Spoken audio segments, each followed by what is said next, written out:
लेकिन जहां चूक हुई है, चौकीदार से जहां चूक हुई है उसका भी जवाब देना पड़ेगा। उसका जवाब अपोजिशन नहीं देगा, उसका जवाब मुमताज आलम रिजवी नहीं देंगे, उसका जवाब जफर इस्लाम देंगे, उनकी पार्टी और हुकूमत। ठीक है, जफर इस्लाम को जवाब ले लीजिए। जफर इस्लाम, एक मिनट, आ रहा हूं बंसल साहब आपके पास आ रहा हूं, लेकिन पहले जफर इस्लाम रिस्पॉन्ड कर रहे हैं।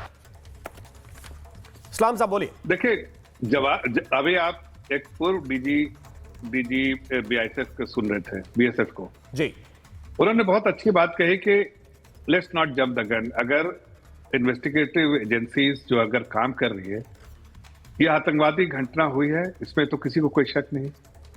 इसके सुराग आपको थोड़े बहुत मिले हैं, बाकी इन्वेस्टिगेटिव एजेंसीज अपना सारे इन्वेस्टिगेटिव एजेंसी एक साथ एकजुट होकर जो है वो काम कर रही है, इन्वेस्टिगेट कर रही है। ऐसे में आपको थोड़ा इंतजार करना पड़ेगा, इसलिए कि अभी इन्वेस्टिगेटिव एजेंसीज की रिपोर्ट आएगी तो सारी चीजें मिलेंगी। और आपकी सरकार, मुमताज भाई, ऐसा बोल रहा हूँ कि आज की सरकार ये है कि जब उसको पुख्ता सबूत आने के बाद हम तो आपसे हाथ जोड़ करके मैं आपको ही जवाब हमें बड़ा ट्रस्ट है सरकार पे। आज की सरकार ये है, सरकार पे भरोसा है, पुलवामा की रिपोर्ट बता दीजिए, के बाद हमें पहलगाम की रिपोर्ट बता दीजिए। वो कोई किसी तरह की मरम्मत नहीं करती है। और इस बार भी जब अगर पूरे जैसे पहलगाम के दुश्मनों को पहलगाम के लिए जो जिम्मेदार थे उनको मौत के घाट उतारा, उसी तरह यहाँ पर भी जो जिम्मेदार होंगे पूरे पुख्ता सबूत आने दीजिए, इन्वेस्टिगेशन होने दीजिए। देखिए रिपोर्ट क्या है, कैसे वहां पे पहुंचे, मुझे वो चाहिए। मौत के घाट उतारा छोड़िए, वहां चूक कैसे हुई रिपोर्ट में बताइए। वहां पहलगाम में लोग कैसे पहुंच गए थे, पुलवामा में लोग कैसे पहुंच गए थे, दिल्ली में कैसे पहुंच गए थे, मौत के घाट उतार दिया, उसके लिए मुबारकबाद, साधुवाद आपको, जिंदाबाद आप। लेकिन यहाँ पहुंच गए थे वो बताइए ना।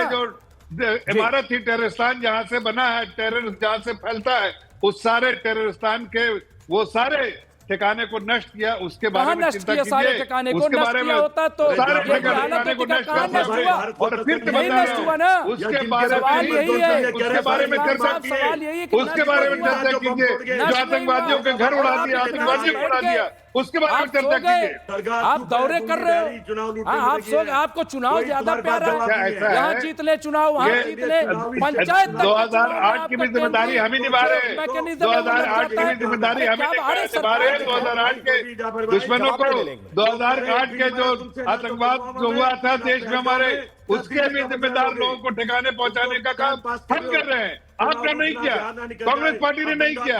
शर्मा जी को तो बोलने का कोई हक नहीं है।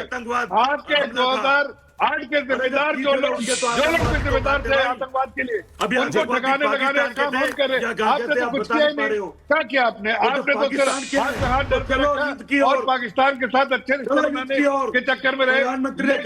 हमने अपने देश की सुरक्षा में कोई चूक हुई थी उस वक्त, उसका भी जिन लोगों जो लोग इसके लिए रिस्पॉन्सिबल थे उसको ठिकाने में लगाने का काम किया हमने।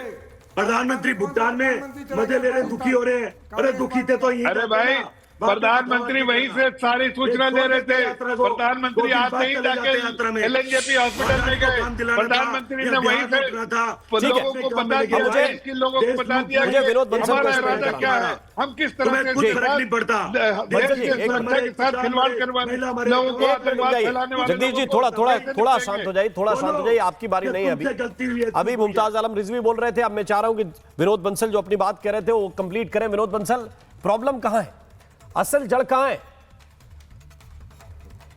राम जी, सबसे पहले तो मुझे बहुत गंभीर आपत्ति है कि अभी कांग्रेस के जो नेता प्रवक्ता बैठे हैं वो ये कह रहे थे कि प्रधानमंत्री वो भूटान में मजे ले रहे थे और फिर कहते दुख व्यक्त कर रहे थे। दोनों में क्या अंतर है? अंतर नहीं समझ में आता कि इनको, लेकिन बात को गंभीरता को समझना चाहिए।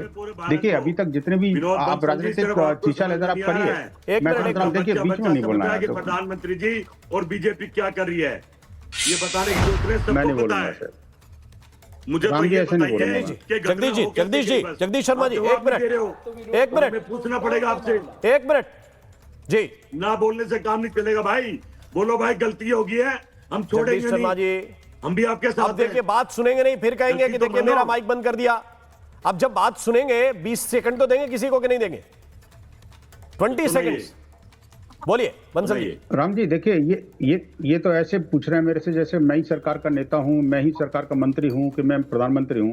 अरे कम से कम समझना चाहिए, जनता की भावना को समझो ना जगदीश जी। आप यहाँ आकर के चीखने चिल्लाने थोड़ी काम चल जाएगा। इतना गंभीर मामला है, मैं समझ रहा हूँ कि विपक्ष को मामला सरकार के विरुद्ध उठाना चाहिए। मैं आपके साथ खड़ा हूँ।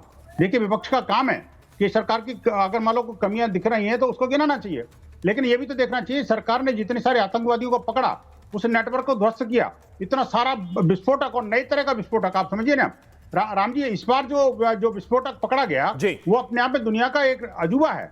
आप देखिए कि ये कोई कल्पना नहीं कर सकता कि ये भी विस्फोटक हो सकता है क्या।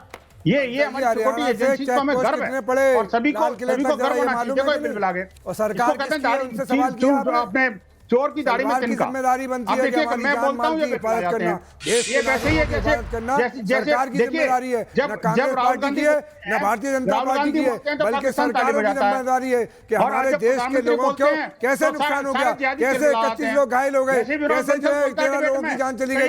ये सरकार जवाब देगी, दूसरा कोई नहीं देगा। न मैं दूंगा, न मोहन शर्मा जी देंगे, न बंसल जी देंगे, बल्कि सरकार की जिम्मेदारी बनती है कि 3 प्रदेशों में जहाँ राष्ट्र में सरकार भारतीय जनता पार्टी हरियाणा में लेकिन एक पॉइंट तो क्लियर करना पड़ेगा ना आसिफ खान, मैं रोकना चाहता हूं एक मिनट। एक पॉइंट तो क्लियर करना पड़ेगा ना।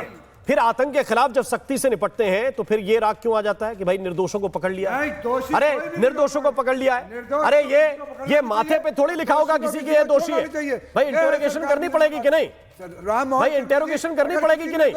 फंसा रहे तो वो उससे बड़ा फंसा रहे, कातिल क्या फंसा रहे? अरे ये किसने कह दिया फंसा रहे? आप पूछताछ करने जाएं तो आप कहते हैं कि आराम से पूछताछ करो। अरे कोई भैया बाबू चाचा ताऊ बोलने से कोई बताता है क्या? फिर वो विक्टिम कार्ड लेके आ जाते हैं, फिर वो विक्टिम कार्ड लेके आ जाते हैं। अरे लेके आ रहे हैं ना भाई, ये लेके नहीं आ रहे क्या? ये अबू आजमी क्या लाए, ये हुसैन दलवाई क्या लाए, मैं तो नाम लेके बता रहा हूँ ना। ये उदित राज क्या लेके आए? गुना बेगुनाह को नहीं फंसाना चाहिए। अरे तो क्या माथे पे लिखा है क्या? पूछताछ तो करनी पड़ेगी ना। आज के लिए सरकार अब ये बताइए, अगर 50 गाड़ियां चेक नहीं करेंगे तो 61 में भी 50 से 51 गाड़ी में जो है कुछ फंसा हुआ है या कुछ रखे हुए हैं तो कैसे पता चलेगा? आपको चेक करना चाहिए, सबकी चेकिंग होती है ना। वन साइडेड नहीं, टू साइड। कौन सी टू साइड? वो टू साइड नहीं, अब तक जितनी चेकिंग दिखा रहे हैं टीवी पे सब वन साइडेड दिखाई जा रही है। आप को देखिए नहीं नाम मोहन शर्मा जी ठीक है दिशा में नहीं जाना चाहिए। मैं सिर्फ यही कहना चाहता हूं एक बात,